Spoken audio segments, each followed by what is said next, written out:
خدا پر تہمت۔ حضرت موسیٰ علیہ السلام نے خداوند عالم کی بارگاہ میں عرض کیا، اے پالنے والے، تیری مخلوقات میں کس کا گناہ سب سے زیادہ بڑا ہے؟ اللہ تعالیٰ نے فرمایا، وہ شخص جو مجھ پر تہمت لگائے۔ حضرت موسیٰ علیہ السلام نے کہا، کیا کوئی تجھ پر بھی تہمت لگا سکتا ہے؟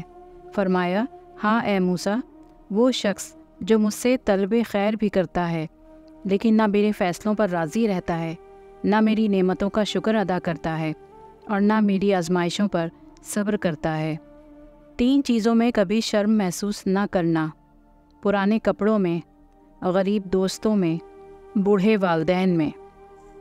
7 چیزوں کے کرنے سے خوشحالی آتی ہے: قرآن کی تلاوت کرنے سے، 5 وقت کی نماز پڑھنے سے، اللہ کا شکر ادا کرنے سے، غریبوں اور مجبوروں کی مدد کرنے سے، گناہوں کی معافی مانگنے سے، ماں باپ اور رشتہ داروں کے ساتھ اچھا برتاؤ کرنے سے، صبح کے وقت سورہ یاسین اور شام کے وقت سورہ واقعہ پڑھنے سے۔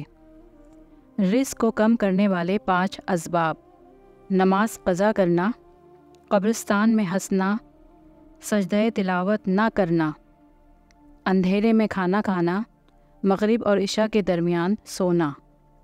مہنگائی اور قحط کنٹرول کرنے کا واحد طریقہ۔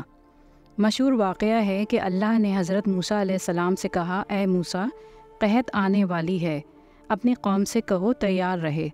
حضرت موسیٰ علیہ السلام نے اپنی قوم کو یہ پیغام پہنچا دیا تو ان کی قوم نے اپنے گھروں کی دیواروں میں سوراخ بنا دیے تاکہ قحط اور سختی کی صورت میں ساتھ والے گھر کی مدد کر سکیں، اور اس طرح یہ سخت دن گزر جائیں۔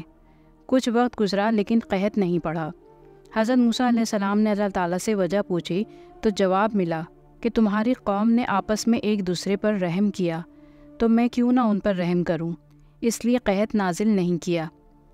موجودہ مہنگائی کے دور میں ایک دوسرے پر رحم کریں تاکہ خدا بھی ہم پر رحم کرے۔ مہنگائی کے اس سخت دور میں ہمیں اپنے رشتہ داروں، دوستوں اور پڑوسیوں کا خاص خیال رکھنا چاہیے۔ اکثر اگر دیکھا جائے تو ہم الٹا چلتے ہیں۔ حکومت اگر کسی چیز کو 1 روپے کی مہنگا کر دے تو ہمارے تاجر حضرات اس چیز کو 20 روپے مہنگا کر کے ذمہ داری حکومت پر ڈال دیتی ہے۔ حکومت سے ہمیں ضرور گلہ کرنا چاہیے، مگر ساتھ میں اپنے اعمال کو بھی دیکھنا چاہیے۔